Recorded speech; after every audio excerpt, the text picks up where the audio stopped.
Antes de começarmos este estudo, curta este episódio, compartilhe com alguém que precisa ouvir a palavra de Deus e se inscreva no Bíblia Acolhe.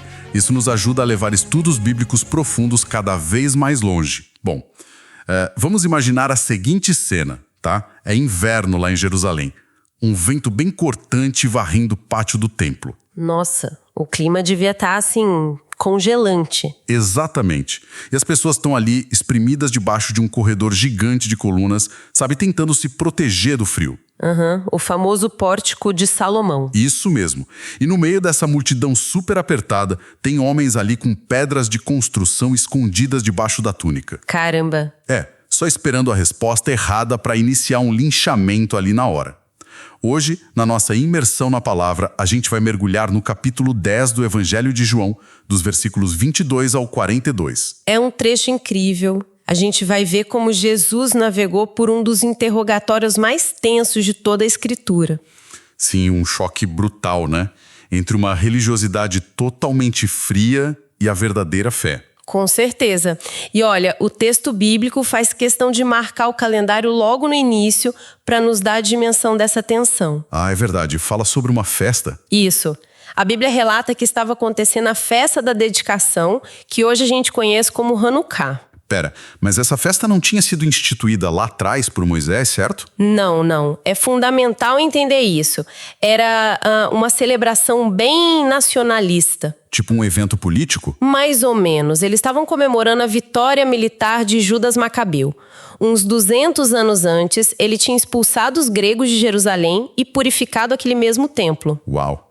Então a atmosfera na cidade devia estar super eletrizada. Totalmente. Havia um patriotismo fervilhante ali, sabe? Uma expectativa quase desesperada de que um novo líder surgisse para fazer com os romanos o que os macabeus fizeram com os gregos. Entendi. E é nesse verdadeiro barril de pólvora que a multidão cerca Jesus ali no pórtico de Salomão. Exato. Sabe, essa escolha de cenário sempre me chamou a atenção. Porque o pórtico era uma área pública, coberta.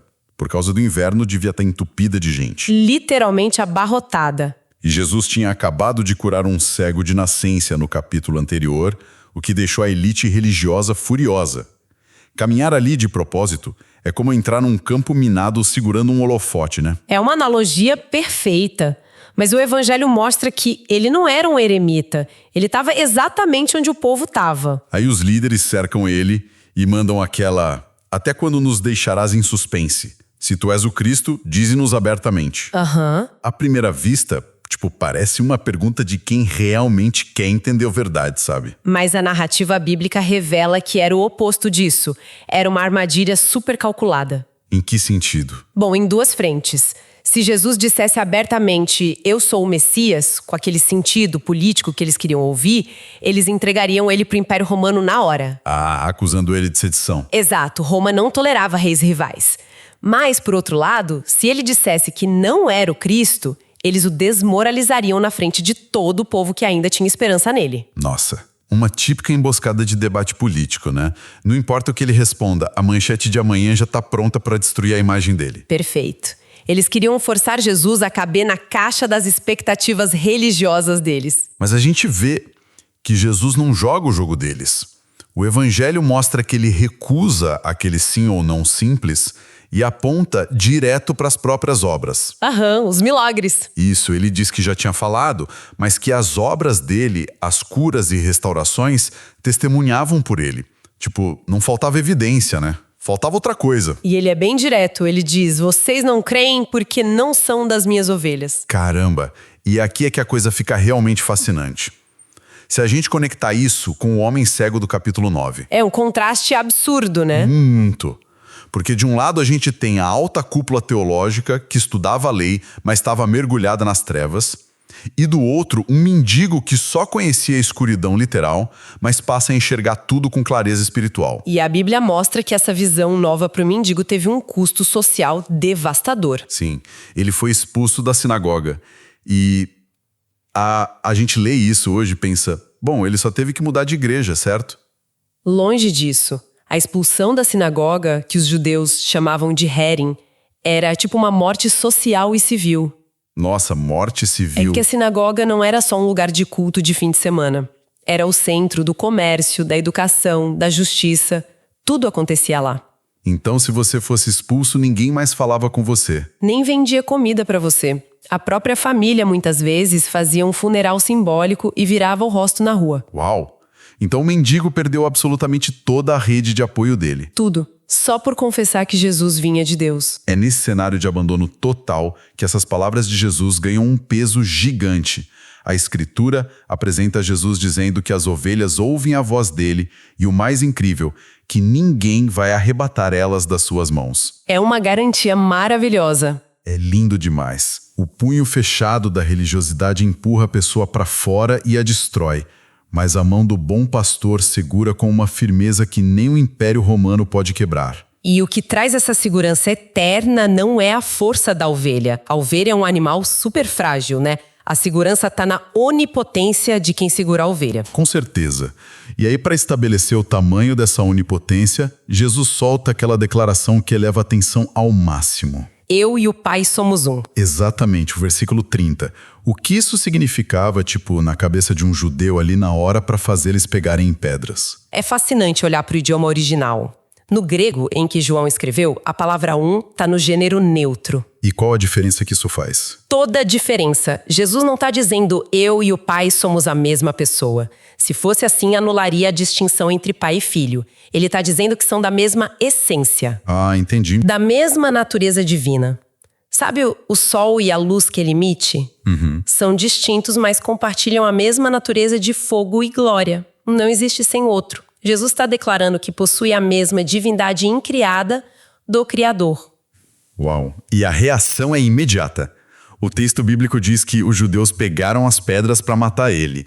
E eu fico pensando, é uma cena quase tragicômica. Por quê? Porque eles estão num pátio varrido dentro do templo. Não tem pedra de linchamento solta no chão ali. Eles trouxeram isso de casa escondido na roupa. Exato. A intenção de matar já estava no coração desde o início da conversa. E no meio dessa gritaria, Jesus tem uma calma que beira a ironia, né? Totalmente. Ele vira e pergunta: mostrei muitas boas obras da parte do Pai. Por qual delas vocês me apedrejam? Essa pergunta genial paralisa eles na hora, porque na cabeça deles eles estavam prontos para aplicar Levítico 24, que exigia apedrejamento para quem blasfemasse. Eles se viam como teólogos zelosos, né? Defendendo a lei. Sim. Aí eles respondem que não é por boa obra, mas porque ele, sendo homem, se fazia Deus. A cegueira era tanta que eles inverteram tudo. Inverteram como? Eles achavam que Jesus era um homem tentando se promover a Deus, quando a Bíblia mostra que ele era o próprio Deus que se humilhou para se tornar homem. Que perspectiva incrível! Mas aí vem a parte que vamos precisar desempacotar porque sempre me dá um nó na cabeça. O uso do Salmo 82. Isso. Jesus está lá ameaçado de morte, as pedras levantadas, e ele não foge. Ele usa a Bíblia deles para debater. Exatamente no território deles. Onde está a lógica que travou os fariseus ali? Olha, é uma técnica brilhante de debate judaico tradicional. É o argumento do menor para o maior. Explica melhor. A Bíblia mostra lá nos Salmos que Deus está repreendendo juízes humanos corruptos. O texto chama eles de deuses com D minúsculo, de forma irônica, só porque eles representavam a autoridade divina ao julgar. E porque receberam a palavra de Deus. Tá, entendi essa parte. Aí a lógica de Jesus é cirúrgica. Ele diz: se a própria Escritura, que não pode ser anulada, chamou homens mortais e falhos de deuses só porque receberam a palavra no passado, Nossa, eu tô pegando. como pode ser blasfêmia quando aquele que foi santificado e enviado direto do céu pelo Pai chama a si mesmo de Filho de Deus? Caramba, é um checkmate lógico perfeito. Se a regra vale pro menor, tem que valer pro maior. Exato. É tipo, se o estagiário tem a chave da sala, por que vocês querem prender o dono da empresa por abrir a porta? Jesus simplesmente esvaziou a base legal deles pro apedrejamento. E a Escritura relata que ele não para por aí. Ele leva o argumento de volta para a prática. Pros milagres, de novo. Sim, ele não exige uma fé cega. Ele desafia os líderes. Diz algo como: se não querem crer nas minhas palavras por preconceito, creiam pelo menos nas minhas obras. Avaliem os fatos, né? Isso. curar leprosos, levantar paralíticos. Nenhum charlatão ou força demoníaca produz um bem tão alinhado com a compaixão de Deus. As obras eram tipo a assinatura de Deus no ministério dele. Exatamente, endossando tudo o que ele dizia. Mas sabe, mesmo com esse argumento impecável, não tem acordo. A dureza do coração é uma barreira impermeável, né? É terrível. A narrativa mostra que eles tentam prender Jesus de novo. Eles largam as pedras porque perderam o debate legal, mas tentam agarrar ele. E aí acontece aquele mistério de João. O texto só diz que ele escapou das mãos deles. É impressionante. Ninguém sabe como ele simplesmente caminhou no meio de uma turba enfurecida sem ser tocado.